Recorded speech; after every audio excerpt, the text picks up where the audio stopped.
Assalamualaikum warahmatullahi wabarakatuh. Perkenalkan, nama saya Nabila Febrianti dari kelas 243A dengan NIM 24093081100016. Di pertemuan kali ini saya akan membahas tentang bagaimana cara mewujudkan sikap dan keterampilan baik yang bersifat umum maupun yang berhubungan langsung dengan sumber daya manusia. Nah, materi ini penting karena dalam dunia kerja yang dinilai bukan cuma kemampuan teknis atau ijazah, tapi juga sikap, etika, dan keterampilan interpersonal. Nah, materi pertama yaitu pengertian sikap dan keterampilan. Nah, sikap adalah cara seseorang bersikap yang terhadap pekerjaan rekan kerja dan situasi di lingkungan kerja. Misalnya disiplin, tanggung jawab, sopan, dan mau belajar hal baru. Sikap positif akan membuat seseorang lebih disukai dan dihargai di tempat kerja. Sedangkan keterampilan adalah kemampuan seseorang dalam melakukan suatu pekerjaan dengan baik. Keterampilan bisa didapat lewat pendidikan, pengalaman, dan latihan dalam dunia kerja. Keterampilan dibagi menjadi dua, yaitu keterampilan umum dan keterampilan SDM atau khusus. Nah, yang materi kedua itu keterampilan umum. Nah, apa sih keterampilan umum itu? Keterampilan umum adalah kemampuan dasar yang perlu dimiliki setiap orang agar bisa bekerja dengan baik dimanapun mereka berada. Contohnya, kemampuan komunikasi, bisa berbicara dengan jelas dan menghargai orang lain.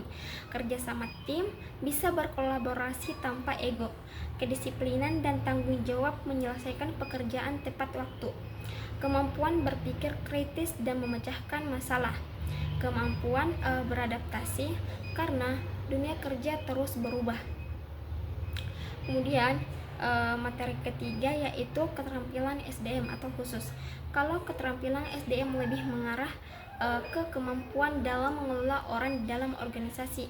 Misalnya kemampuan manajerial, mengatur dan memimpin tim dengan baik. Kemampuan komunikasi interpersonal, bisa memahami dan memotivasi orang lain.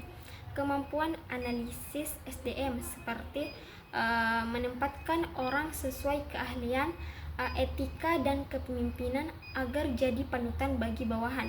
Kemampuan mengambil keputusan dan menyelesaikan konflik. Selanjutnya yaitu strategi dalam manajemen sumber daya manusia. Agar pengelolaan SDM bisa berjalan efektif, perusahaan biasanya menerapkan 3 jenis strategi utama, yaitu ada yang pertama strategi kompetitif, yang dimana strategi ini fokus pada bagaimana SDM bisa membantu perusahaan bersaing dengan pesaing lain, misalnya dengan menciptakan karyawan yang kreatif, inovatif, dan punya semangat tinggi.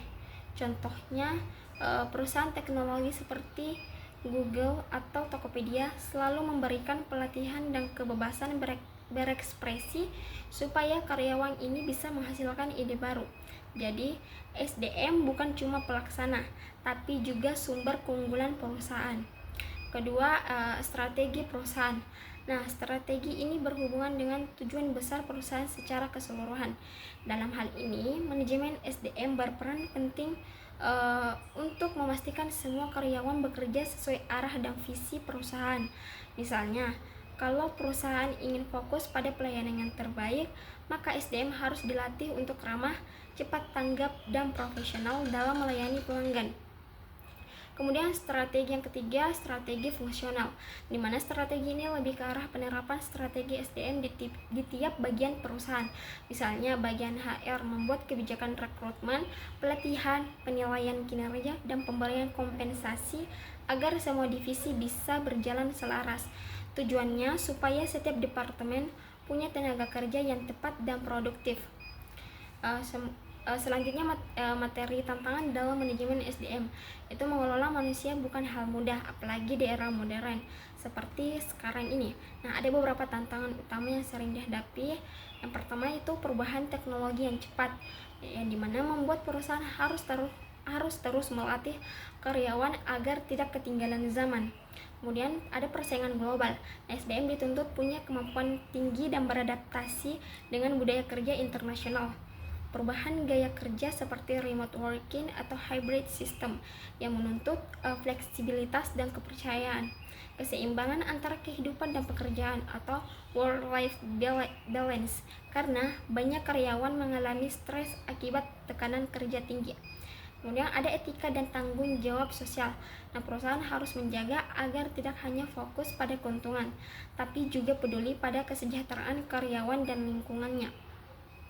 Kemudian selanjutnya, bagaimana cara mewujudkan sikap dan keterampilan sumber daya manusia untuk membentuk SDM yang unggul.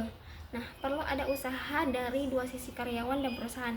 Caranya, selalu belajar dan mengikuti pelatihan, menjaga etika kerja dan tanggung jawab, meningkatkan kemampuan komunikasi dan kepemimpinan, mengembangkan kreativitas dan berpikir terbuka terhadap hal baru, membangun lingkungan kerja yang nyaman, adil, dan mendukung. Jadi, dalam dunia kerja, sikap dan keterampilan SDM itu ibarat dua sisi mata uang. Keduanya harus seimbang. Tanpa sikap yang baik, keterampilan sehebat apapun tidak akan berarti.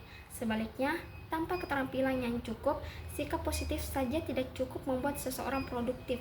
Melalui penerapan strategi kompetitif, strategi perusahaan, dan strategi fungsional, manajemen SDM bisa membantu organisasi mencapai tujuannya dengan lebih efektif. Namun, perusahaan juga harus siap menghadapi tantangan-tantangan baru seperti digitalisasi, perubahan budaya kerja, dan tuntutan etika global. Baik, sekian penjelasan saya. Wassalamualaikum warahmatullahi wabarakatuh.